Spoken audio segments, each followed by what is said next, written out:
The global vault পৃথিবীর সঞ্চিত সম্পদে আপনাদের সবাইকে স্বাগত। আজ আমরা কথা বলবো মালদ্বীপ ফ্লোটিং সিটি নিয়ে। দেখুন, এটা কিন্তু শুধু আর একটা সুন্দর আর্কিটেকচারাল প্রজেক্ট নয়, এটা আসলে একটা বিশ্বজোড়া সংকটের বিরুদ্ধে এক দারুণ সাহসী জবাব। চলুন আজ এই অসাধারণ প্রকল্পটার গভীরে যাওয়া যাক, যেটা হয়তো আমাদের সবার ভবিষ্যৎকেই নতুন করে চিনিয়ে দেবে। একবার ভেবে দেখুন তো, একটা দেশ কিভাবে টিকে থাকতে পারে যখন তার পায়ের তলার মাটিটাই আর থাকছে না। অবিশ্বাস্য মনে হলেও এটাই মালদ্বীপের মতো একটা দেশের রোজগার সত্যি।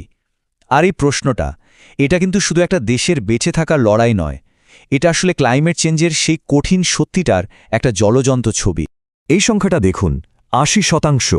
ভাবা যায় পৃথিবীর সবচেয়ে নিচু দেশ হল মালদ্বীপ, আর তার ৮০% এলাকা। ভাবুন একবার, ২০৫০ সালের মধ্যেই হয়তো আর মানুষের বসবাসের যোগ্যই থাকবে না। এটা কিন্তু শুধু একটা ডেটা নয়, এটা একটা ভয়ঙ্কর অ্যালার্ম বেল। তো চলুন প্রথমে সমস্যাটা ঠিক কতটা গভীর সেটা একটু বোঝার চেষ্টা করা যাক। মালদ্বীপ ঠিক কী ধরনের চ্যালেঞ্জ ফেস করছে, আর কেনই বা পুরনো সব রাস্তাগুলো সেখানে গিয়ে বন্ধ হয়ে যাচ্ছে। ব্যাপারটা তো কিন্তু এতটাও সোজাসাপটা নয় যে শুধু জমি জলের তলায় চলে যাচ্ছে। না, আসল বিপদটা তারও আগে শুরু হয়। দেখুন, সমুদ্রের লেভেল যত বাড়ে, ঢেউয়ের দাপটে বন্যাও তত বাড়তে থাকে। আর এই নোনা জল, এটাই দ্বীপগুলোর পানীয় জলের একমাত্র সোর্সকে নষ্ট করে দেয়। ফলে জমি হয়তো জলের উপরেই আছে, কিন্তু সেখানে আর বেঁচে থাকা সম্ভব নয়। আর বিপদটা কিভাবে বাড়ে জানেন? এটা কিন্তু ১, ২, ৩ করে বাড়ে না, একেবারে লাফিয়ে লাফিয়ে বাড়ে। মাত্র ১০ সেন্টিমিটার, মানে ধরুন আপনার হাতের ৪টে আঙুলের মতো চওড়া সি লেভেল বাড়লেই এই ভয়ঙ্কর বন্যার চান্স ৩ গুণ বেড়ে যেতে পারে। বুঝতেই পারছেন পরিস্থিতি কতটা সিরিয়াস, আর কেন এক্ষুনি কিছু একটা করা দরকার। তো এতদিন মালদ্বীপ কি করছিল? তাদের লড়াইটা ছিল জলের বিরুদ্ধে, মানে ড্রেজিং করে বড় বড় দেওয়াল তুলে জলকে আটকানোর একটা চেষ্টা। কিন্তু এই রাস্তাটা টেকসই ছিল না, বরং পরিবেশের ক্ষতিই করছিল বেশি। তাই এখন অ্যাপ্রোচটাই বদলে গেছে। এখনকার ভাবনাটা হলো জলের বিরুদ্ধে লড়াই নয়, জলের সঙ্গে বসবাস।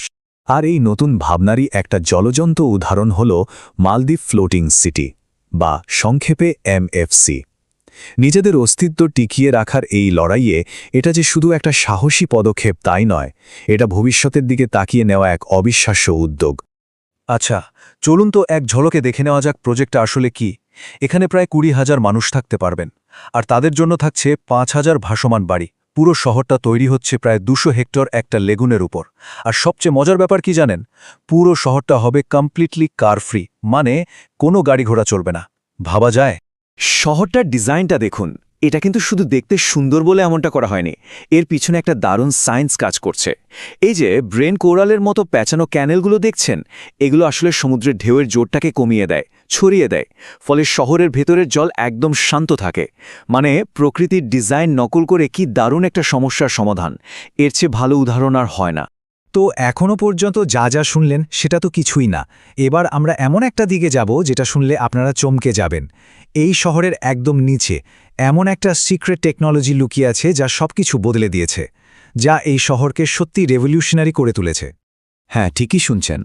এই শহরের ভিত কিন্তু কংক্রিটের নয়, এর ভিতটা জীবন্ত। এই টেকনোলজিটার নাম হলো বায়োরক। এটা কি করে? এটা সমুদ্রের জল আর খুব সামান্য নিরাপদ ইলেকট্রিক কারেন্ট ব্যবহার করে নিজে থেকেই চুনাপাথরের মতো একটা শক্ত জিনিস তৈরি করতে পারে। প্রসেসটা কিন্তু দারুণ ইন্টারেস্টিং। প্রথমে জলের নিচে একটা স্টিলের খাঁচা বা ফ্রেম রাখা হয়, তারপর তার মধ্যে দিয়ে খুব অল্প পরিমাণে কারেন্ট পাঠানো হয়। এই কারেন্টটা কি করে? সমুদ্রের জলে গুলে থাকা মিনারেল, যেমন ক্যালসিয়াম বা কার্বনেট, সেগুলোকে ওই স্টিলের ফ্রেমের দিকে টেনে আনে, আর সেগুলো জমে জমেই ধীরে ধীরে একটা পাথরের মতো স্তর তৈরি হয়, যেটা সময়ের সাথে সাথে আরও শক্ত, আরও মজবুত হতে থাকে। এবার এই তুলনাটা একবার দেখুন।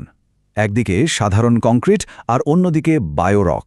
বায়োরক যে শুধু কংক্রিটের চেয়ে বেশি শক্তিশালী তাই নয়, এটা সময়ের সঙ্গে সঙ্গে আরও মজবুত হয়। আর সবচেয়ে অবিশ্বাস্য ব্যাপারটা কি? এর যদি কোথাও ক্ষতি হয় বা ভেঙে যায়, এটা নিজে নিজেই সেটাকে সারিয়ে তুলতে পারে। শুধু তাই নয়, এটা আশেপাশের সামুদ্রিক পরিবেশ বা ইকোসিস্টেমকেও নতুন জীবন দেয়। এই কোডটা দেখুন, কি বলা হচ্ছে এখানে? যে কোরাল বা প্রবালগুলো এই বায়োরকের উপর জন্মায়, মারাত্মক কোনো প্রাকৃতিক বিপর্যয়ের সময় তাদের বেঁচে থাকার হার সাধারণ কোরালের থেকে ১৬ থেকে ৫০ গুণ বেশি। মানে এটা শুধু একটা পরিকাঠামো নয়, এটা কোরালদের জন্য একটা সেফ হাউস, একটা আর্কের মতো। এই শহরটা আক্ষরিক অর্থেই একটা ভাসমান নোয়াজ আর্ক, যা সামুদ্রিক জীবনকে বাঁচিয়ে রাখছে। আচ্ছা, টেকনোলজির কথা তো অনেক হলো। চলুন এবার এমন একটা দিকে যাই যেটা হয়তো এর থেকেও বেশি রেভলিউশনারি। এই পুরো প্রজেক্টের পিছনে এমন একটা আইনি বা লিগ্যাল ইনোভেশন আছে যা টেকনোলজির থেকে কোনো অংশে কম যায় না। অবাক লাগছে শুনতে যে একটা কাগজ, একটা লিগ্যাল ডকুমেন্ট কিভাবে স্টিল বা পাথরের চেয়ে বড় ইনোভেশন হতে পারে। কিন্তু এটাই সত্যি, এই প্রজেক্টের আসল গেম চেঞ্জার কিন্তু এর টেকনোলজি নয়, এর আইন। মালদ্বীপ হল পৃথিবীর প্রথম দেশ যারা জলের উপরের সম্পত্তির জন্য একটা প্রপার আইনি দলিল বা টাইটেল ডিড তৈরি করেছে। মানে এই দলিলটা একদম সুরক্ষিত, এটা বিক্রি করা যাবে, এটা দেখিয়ে লোন নেওয়া যাবে। মানে আপনি যেভাবে ডাঙার উপর এক টুকরো জমির মালিক হন, ঠিক সেভাবেই এবার জলের উপর একটা বাড়ির মালিক হতে পারবেন। এই কথাটা একবার ভাবুন, শহরে অস্তিত্বকে স্থির ভূমি থেকে আলাদা করে দেওয়ার ক্ষমতা। এর মানেটা কিন্তু খুব গভীর। যখন আপনার মালিকানা বা আপনার অস্তিত্বটা আর এক টুকরো মাটির ওপর নির্ভর করে না, তখন দেশ, নাগরিকত্ব, বাড়ি এই সব কিছুর মানেটাই তো বদলে যায়, তাই না? এটা ভবিষ্যতের জন্য একটা সম্পূর্ণ নতুন দিগন্ত খুলে দিচ্ছে। আর এই লিগ্যাল গ্যারেন্টিটা আছে বলেই কিন্তু এত বড় একটা ক্লাইমেট অ্যাডাপ্টেশন প্রজেক্টে প্রাইভেট ইনভেস্টমেন্ট আসছে। কারণ ইনভেস্টররা জানে তাদের টাকা সুরক্ষিত। শুধু তাই নয়, এখানে যারা বাড়ি কিনছেন তারা মালদ্বীপের রেসিডেন্সি পারমিটও পাচ্ছেন। ফলে সারা দুনিয়া থেকে ট্যালেন্টেড মানুষেরা এখানে আসতে আগ্রহী হচ্ছে।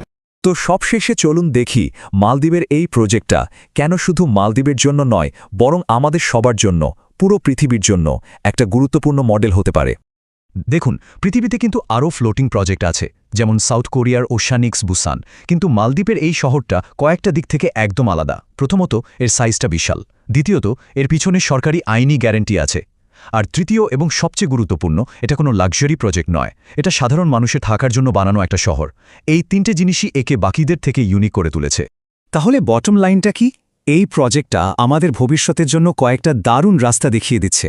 এক, এটা হলো ম্যানেজড রিট্রিটের একটা মডেল, মানে প্রকৃতির সঙ্গে লড়াই না করে কিভাবে পিছিয়ে এসেও গুছিয়ে বাঁচা যায়। দুই, এটা দেখাচ্ছে কিভাবে প্রকৃতির সাহায্যেই ডিফেন্স সিস্টেম তৈরি করা যায়। আর তিন, এটা হয়তো ভবিষ্যতে এক জায়গা থেকে আরেক জায়গায় ভেসে বেড়ানোর শহরের জীবনের শুরু। কিন্তু সবকিছুর শেষে একটা বড় প্রশ্ন কিন্তু থেকেই যায়। একদিকে যেমন এই টেকনোলজি ভবিষ্যতের দারুণ সব সম্ভাবনা দেখাচ্ছে, তেমনি অন্যদিকে এর খরচ নিয়েও কথা উঠছে। তাহলে প্রশ্নটা হলো, এই মালদ্বীপ ফ্লোটিং সিটি কি সত্যি ক্লাইমেট চেঞ্জের বিরুদ্ধে সবার জন্য একটা সমাধান, নাকি এটা শেষ পর্যন্ত শুধু পয়সাওয়ালা লোকেদের জন্য একটা লাক্সারি লাইফবোট হয়ে থেকে যাবে? এর উত্তর হয়তো সময়ই দেবে। আপনাদের কি মনে হয় অবশ্যই কমেন্ট করে জানাবেন। আর আজকের এই আলোচনা যদি ভালো লেগে থাকে তাহলে ভিডিওটা লাইক আর শেয়ার করতে ভুলবেন না। আর এই ধরনের আরও ইনফরমেটিভ ভিডিওর জন্য আমাদের চ্যানেল দ্য গ্লোবাল ভল্ট পৃথিবীর সঞ্চিত সম্পদকে অবশ্যই সাবস্ক্রাইব করুন।